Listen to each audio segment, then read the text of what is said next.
Hello दोस्तों, मैं Anil Shakya YouTube channel study thinking online class में आपका स्वागत करता हूं। दोस्तों, आज मैं लेके आया हूं कंपटीशन स्टूडेंट के लिए एक नया टॉपिक डीआई डाटा इंटरप्रिटेशन, जिसका टॉपिक है पाई चार्ट।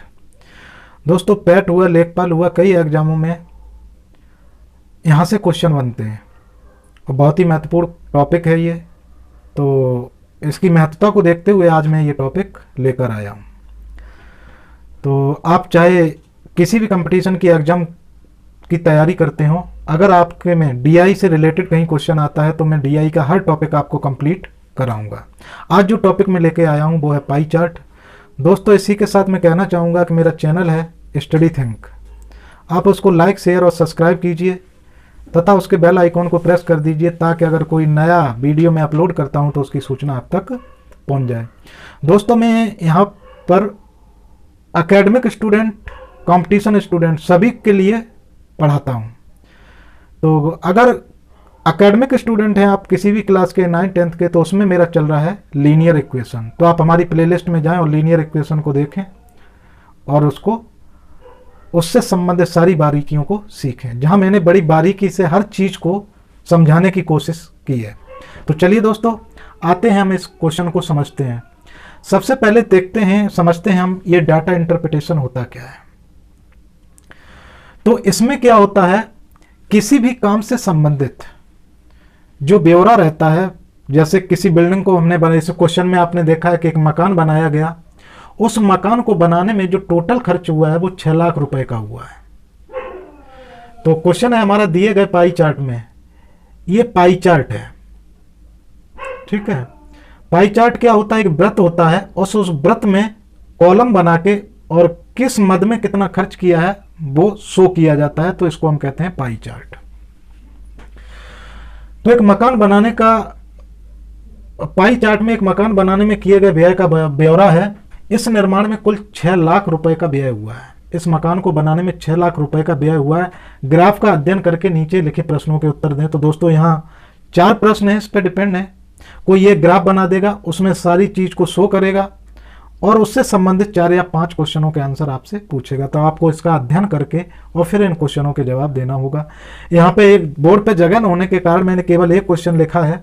मैं इसके चारों क्वेश्चन आपको सॉल्व कराऊंगा। इससे रिलेटेड 4 क्वेश्चन है। ये क्वेश्चन पहले देखते हैं। तो दोस्तों, इन क्वेश्चनों में देखिए, यहाँ पे मजदूरी पे कितना व्यय हुआ है, लकड़ी पे कितना व्यय हुआ, निरीक्षण पे कितना व्यय हुआ, इस्पात पे कितना व्यय हुआ, ईंटों पे कितना व्यय हुआ और सीमेंट पे कितना व्यय हुआ। लेकिन आप ध्यान से देखिए, यहां जो व्यय हुआ वो रुपए में नहीं है, अंश में है, डिग्री में है। किस में है? डिग्री में, अंश में। तो आपको पहले इस अंश को रुपए में बदलना होगा। इसको ध्यान से समझिए। देखिए, पहले पाई चार्ट ये बना कैसे, आप इसको समझिए।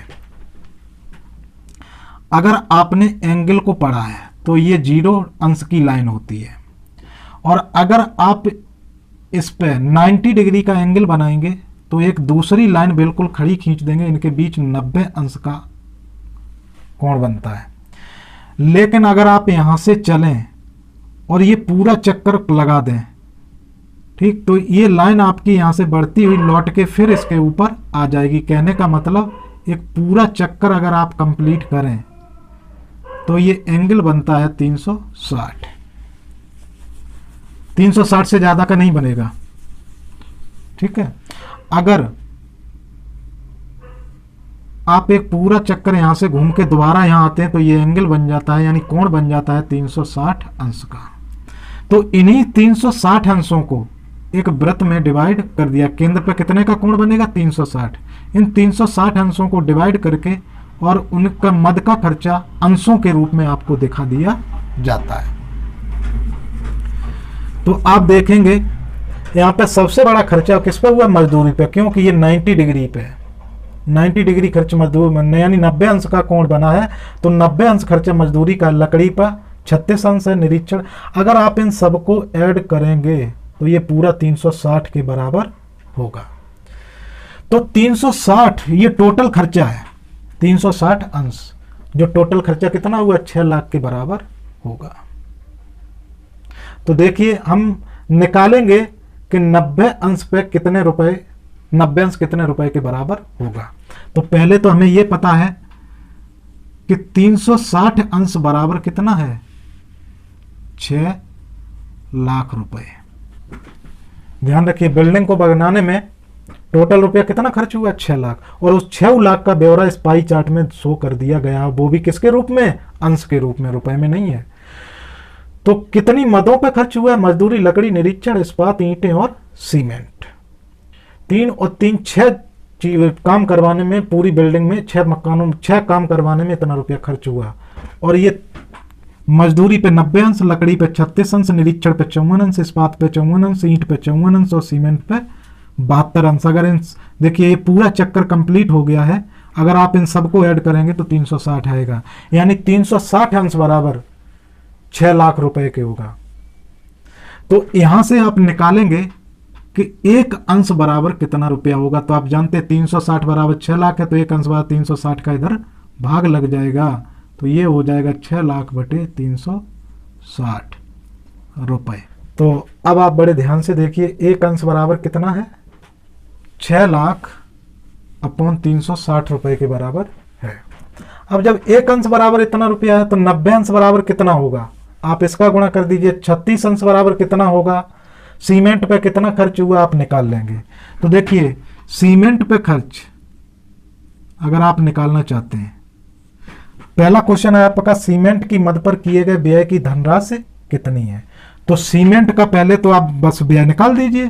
तो सीमेंट पर व्यय बराबर कितना, अगर अंश के रूप में देखें तो कितना है सीमेंट पर व्यय, 72 अंश, बराबर है 72 अंश। तो आपको मालूम है एक अंश में कितना खर्च, एक अंश बराबर कितना रुपया है, 6 लाख बटे 360, ये एक अंश के बराबर है। तो 72 अंश के बराबर, अगर आपको मालूम है एक अंश में पता है 72 का निकालना है, तो क्या कर देते हैं, गुणा।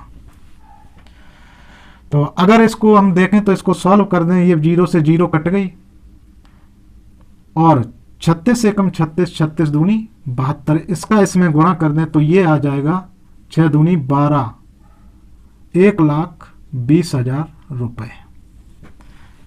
तो देखिए बड़ा आसान है, लेकिन अगर आप इस चीज को समझ जाते हैं, देखिए ये पूरे 6 लाख रुपए का जो ब्यौरा है वो इस पाई चार्ट में दिखाया गया है। हम क्या करें, 360 अंश बराबर हमें मालूम है 6 लाख है, तो एक अंश बराबर 360 का भाग दे देंगे, और जब एक अंश में हमें पता चल गया कितना रुपया है, तो अब कितने का भी हमें निकालना, हम क्या कर देंगे, गुणा करेंगे। तो सीमेंट की मद पर कितना व्यय हुआ, तो सीमेंट का अंश कितना है, 72, तो एक अंश का हमें पता है इतना है, तो 72 का ज्ञात करने के लिए इसमें क्या कर देंगे, 72 का गुणा कर देते हैं। एक का पता हो फिर उसके बाद कितने का भी पता करना उसका गुणा कर देते हैं, उसके बाद सॉल्व करते हैं। तो 1,20,000 रुपया जो है सीमेंट की मद पर खर्च हुआ है। तो आपका इसमें ऑप्शन सी सही है। इसके बाद इसी पाई चार्ट पर जो अगला क्वेश्चन है, तो मजदूरी मद पर व्यय की गई धनराशि इस्पात पर आए व्यय से कितनी अधिक है। तो पहले तो हमें यह निकालना है कि मजदूरी में इस्पात से कितना अधिक खर्च हुआ है, दोनों का अंतर निकालना है। तो इसके लिए हमें दोनों की क्या निकालनी है, कीमत। तो पिछला जो डाटा हमने निकाला है उसे नोट करके रख लीजिएगा। अभी हमने निकाला था सीमेंट मद पे कितना खर्च हुआ था, 1 लाख व्यय, वो 1,20,000 रुपए। अब मजदूरी मद पर व्यय की गई धनराशि पर आय व्यय से कितनी अधिक है, इस्पात पर आय व्यय से कितनी अधिक है। तो सबसे पहले तो हमें यह पता करना पड़ेगा कि मजदूरी पे कितना रुपया खर्च हुआ है और इस्पात पे कितना खर्च हुआ है। उसके बाद दोनों का अंतर निकालना है, जिससे हमें पता चल जाएगा कि मजदूरी मद पे कितना अधिक खर्च हुआ है। तो देखिए मजदूरी जो है वो कितने अंश के बराबर है, 90 अंश के बराबर है। तो अभी आपने देखा था 360 अंश के बराबर कितना रुपया खर्च हुआ है, टोटल 6 लाख रुपया खर्च हुआ है। तो एक अंश बराबर कितना हो जाएगा खर्चा, 360 का इधर भाग लग जाएगा, किसमें, 6 लाख में बटे 360। अब हमें मजदूरी का मद निकालना है। मजदूरी कितनी है, 90 अंश के बराबर। तो एक अंश बराबर इतना है, तो 90 अंश बराबर कितना हो जाएगा, 6 लाख बटे 360। इसमें गुणा कर देना है 90 का, तो इसको हम काट देंगे, तो ये एक जीरो से एक जीरो कट जाएगी, 3 तरह का 9 और 3 एकम 3, 3 दूनी 6, और 12 से ये कट जाएंगे, 12 एकम 12 और 12 पंजे 60, ये आ जाएंगी 4 जीरो इस पे। अब इनका कर देंगे मल्टीप्लाई, तो ये आ जाएगा 5 3 15, यानी 1,50,000 रुपया तुम्हारा जो खर्च हुआ है वो किस पे हुआ है? मजदूरी पे। 1,50,000 रुपया मजदूरी पे खर्च हुआ है। अब आप देखेंगे कि इस्पात पे कितना खर्च हुआ है। तो इस्पात का निकालने के लिए आपको क्या करना होगा? इस्पात का अंश कितना है? तो आप देखेंगे इस्पात का अंश है 54 डिग्री। तो इस्पात का मद, तो 54 डिग्री बराबर हो जाएगा 6 लाख बटे 360 इंटू 54। तो आप देख रहे हैं यहां जीरो से जीरो कट गए, और 6 छक्के 36, 6 निम 54, 6 से ये कट जाएंगे, 6 एकम 6, और ये आ जाएंगे 4 जीरो। तो ये 9 से इसमें गुणा कर देंगे, तो ये हो जाएगा 90,000 रुपया। तो आपका इस्पात पे जो खर्च आया वो कितना आया? 90,000 रुपया। तो अब इन दोनों में अंतर कितना है, यानी मजदूरी पे इस्पात से कितना अधिक खर्च हुआ है? तो आप घटा देंगे 1,50,000 में से 90,000 घटा देंगे, तो कितना बचेगा? आपके पास बचेगा 60,000। 60,000 रुपया मजदूरी मद पे अधिक खर्च हुआ है। तो अब आपको यह पता चल गया कि मजदूरी मद पे कितना खर्च हुआ है, तो 60,000 खर्च हुआ है। अब आपको क्या निकालना है? कुल व्यय का कितना परसेंट है, ये कुल व्यय का कितना परसेंट है। तो कुल व्यय के साथ अगर परसेंटेज निकालना है तो आपको मालूम है कुल व्यय कितना है? 6 लाख रुपया। तो जब कभी कुल व्यय के साथ परसेंटेज निकालनी हो तो कुल व्यय से इसमें भाग दे दो, तो 60,000 बटे कुल व्यय है 6 लाख, और उसमें 100 का गुणा कर दीजिए। तो ये 4 बिंदी से 4 बिंदी कट जाएंगी, एक ये कट जाएगा, और 6 से 6 गया, तो बचा कितना? 10%। तो दोस्तों देखा आपने इस क्वेश्चन को कि मजदूरी मद पर व्यय की गई धनराशि इस्पात पर आए व्यय से कितनी अधिक है। तो इसमें आपको क्या करना है? सबसे पहले तो मजदूरी पे कितना खर्च हुआ है वो आपको निकालना है। तो आपने निकाला 1,50,000। अब इस्पात पे कितना खर्च हुआ है वो निकाल लिया, 90,000 रुपए। अब कितना अधिक खर्च हुआ है, तो अधिक इसमें से इसको घटा दीजिए, तो मजदूरी पे कितना अधिक खर्च हुआ है? 60,000 रुपया अधिक खर्च हुआ है। अब ये 60,000 जो है, आंसर जो आपको पूछा है वो प्रतिशत में पूछा है, यानी कुल व्यय का कितना परसेंट है ये। तो जब आपको ये पूछा जाए कि ये रुपया कुल व्यय का कितना परसेंट है, तो ध्यान रखिए आपको कुछ नहीं करना है। कुल व्यय है आपके पास 6 लाख रुपए, तो इसमें 6 लाख का भाग दे दीजिए और उसमें 100 का मल्टीप्लाई कर दीजिए, तो ये बदल जाएगा परसेंटेज में।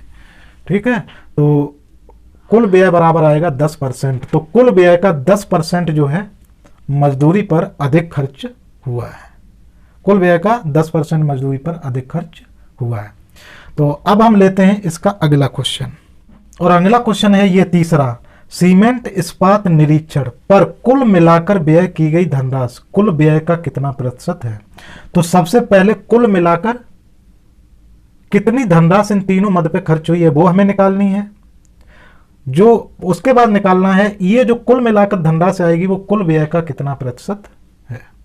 तो आपको मालूम है कुल धनराशि निकालिए, कुल व्यय के साथ प्रतिशत निकालना है, तो कुल व्यय से उसमें भाग दीजिए और 100 का मल्टीप्लाई कर दीजिए, आपका आंसर आपके सामने होगा।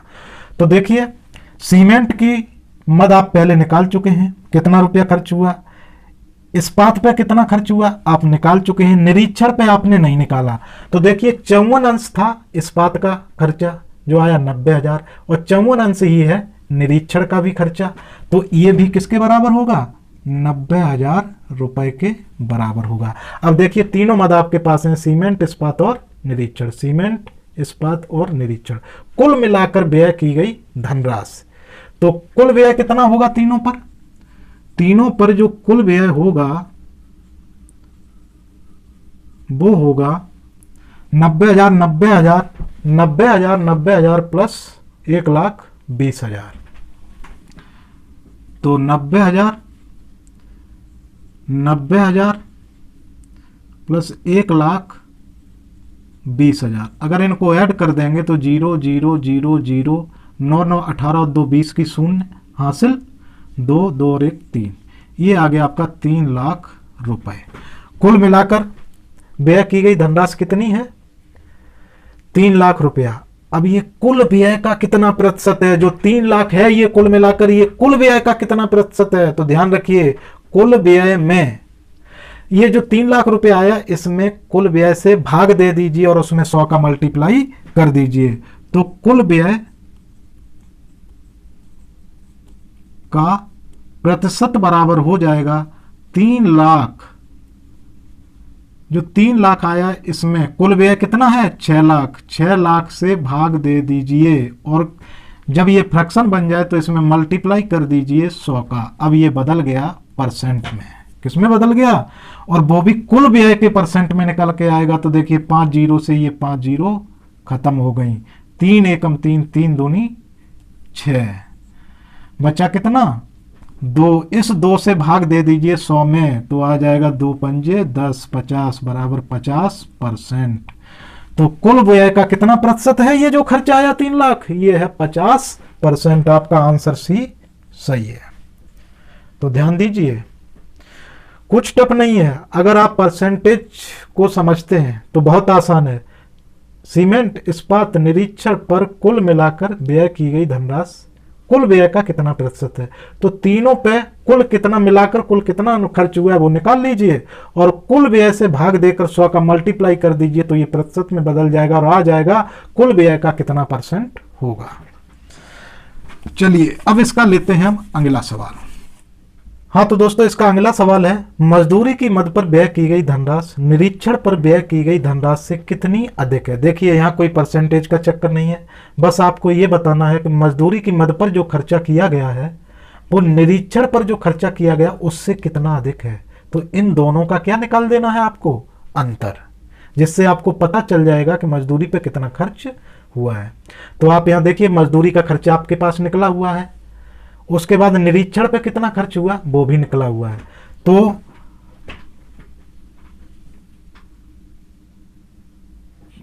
कितनी अधिक है, ठीक है, कितनी अधिक है। तो आपको क्या करना है, मजदूरी पर जो धनराशि खर्च की गई वो निरीक्षण पर जो धनराशि खर्च की गई उससे कितना अधिक है। तो क्या करना है, दोनों का अंतर निकाल देना है। तो मजदूरी पे कितनी खर्च हुई है? 1,50,000 रुपए और निरीक्षण पे कितनी खर्च हुई है? 90,000 रुपए। दोनों का अंतर कर दीजिए तो ये आ जाएंगी 4 जीरो और 15 में से 9 गई 6, यानी 60,000 रुपया अधिक खर्च हुआ है। किस पे? मजदूरी की मद पे। ठीक है, तो यही पूछा गया था, मजदूरी की मद पर व्यय की गई धनराशि निरीक्षण पर व्यय की गई धनराशि से कितनी अधिक है? तो 60,000 अधिक है। आपका क्वेश्चन डी सही है। हाँ तो दोस्तों, ये चौथे नंबर का जो क्वेश्चन है इसमें ऑप्शन डी जो है मैंने गलती से 6,000 लिख दिया था, ये 6,000 नहीं, यहाँ पे 60,000 रुपए है। ठीक है, तो इस बात को सुधार लीजिए कि यहाँ 6,000 नहीं, गलती से 6,000 लिख गया था, ये 60,000 ऑप्शन है और ये डी वाला सही है। तो दोस्तों देखा आपने, पाई चार्ट में अगर आप इस चीज को समझ जाते हैं कि ये क्या है, ठीक है, तो ये आपको अंश में दिया, टोटल मिला के 360 अंश है जो टोटल खर्च के बराबर होता है। तो 360 अब आपको अंश को रुपए में बदलना होता है। तो आप जानते हैं 360 अंश बराबर होता है, 360 अंश बराबर यहां दिया हुआ है 6 लाख रुपया। टोटल खर्च ये, टोटल अंश ये।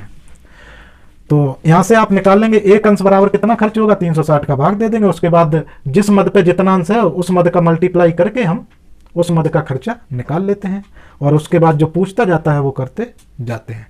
तो दोस्तों इस तरीके से आपने देखा DI का एक पार्ट पाई चार्ट। तो अगले लेक्चर में लेके आऊंगा पाई चार्ट के और क्वेश्चन। ठीक है, जब तक मैं पाई चार्ट के सभी टाइप के क्वेश्चन नहीं करा दूंगा तब तक मैं दूसरा टाइप के क्वेश्चन को नहीं कराऊंगा। पहले पाई चार्ट को सॉल्व कराऊंगा, उसके बाद अगला टाइप।